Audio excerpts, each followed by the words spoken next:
Bonjour et bienvenue à tous dans un café presse consacré aujourd'hui à l'investiture sous haute tension de Joe Biden, 46e président des États-Unis d'Amérique, qui a prêté serment hier sans avoir croisé son prédécesseur et dans une capitale en état de siège.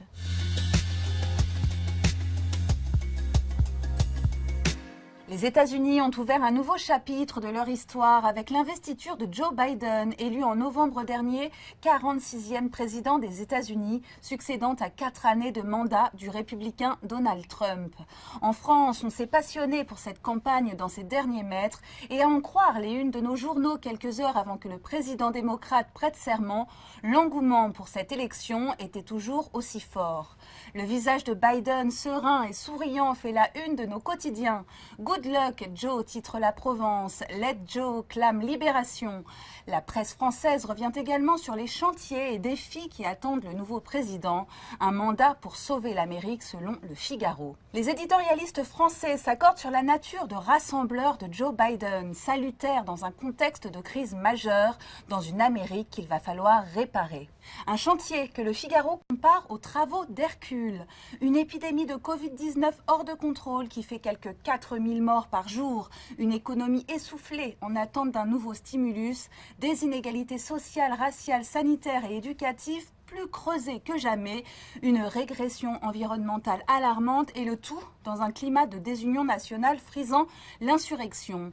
Un nouveau combat commence, estime Philippe Gély. Hercule Biden sera-t-il de taille à terrasser Rambo Trump? Les 100 premiers jours du mandat de Biden seront sans nul doute observés de très près par les Américains et le reste du monde. Dans la dépêche du Midi et le Parisien, on se demande ce que cette nouvelle présidence va changer dans les relations franco-américaines. Selon François Hollande, qui s'est confié aux Parisiens, le style du démocrate sera sans doute plus agréable et constructif que celui de son prédécesseur. Trump voulait être le gorille dans la jungle. Avec Biden, les contentieux ne manqueront pas, mais il entend réparer les relations transatlantiques endommagées par son prédécesseur. L'ancien président français apprécie également la culture de Biden. Il connaît sur le bout des doigts Lafayette et Rochambeau, le débarquement de 1944, toute notre histoire mêlée, se réjouit François Hollande. Sur la personnalité de Biden, là encore, la rupture avec son prédécesseur risque d'être totale. C'est un homme charmant, courtois, civilisé, respectueux de ses interlocuteurs. Ça nous changera de Donald Trump. Mais qu'en sera-t-il de ses relations avec notre président actuel, Gérard Araud, ancien ambassadeur de France à Washington, parie sur le bon sens des deux hommes d'État en dépit de leurs antagonismes.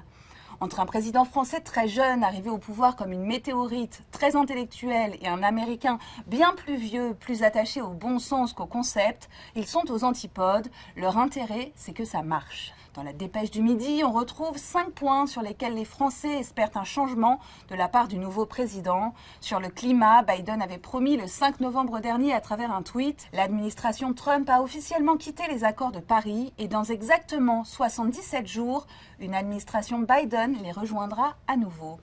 Autre sujet sensible, les surtaxes contre le vin, dommage collatéral de la guerre que se livrent Airbus et Boeing depuis plus de 15 ans. Faute de médiation de l'Organisation mondiale du commerce, Bruxelles et Washington se sont lancés dans une escalade de taxation punitive sur des produits à forte valeur culturelle comme le vin ou le fromage. Bruno Le Maire, notre ministre de l'économie, ne semble pas très optimiste sur ce point. Il ne faut se faire aucune illusion. Depuis de longues années, les États-Unis ne sont plus un partenaire amical des Européens.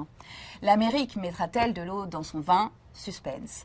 Pour conclure sur le sujet des relations franco-américaines, Rémi Dessart, dans son édito pour Le Parisien, rappelle à juste titre que particulièrement rude, la campagne électorale qui vient de s'achever a démontré que les États-Unis sont plus divisés que jamais. Alors ne rêvons pas, Biden, comme avant lui, bon nombre de ses collègues démocrates, agira d'abord pour son pays. Même s'il sera bien plus agréable de composer avec son équipe, composée de femmes dont l'icône Kamala Harris, il ne faudra pas, je cite, trop compter sur des largesses en provenance de Washington.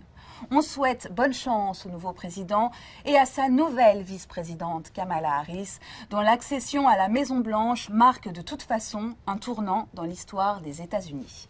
Bonne journée à tous et à demain.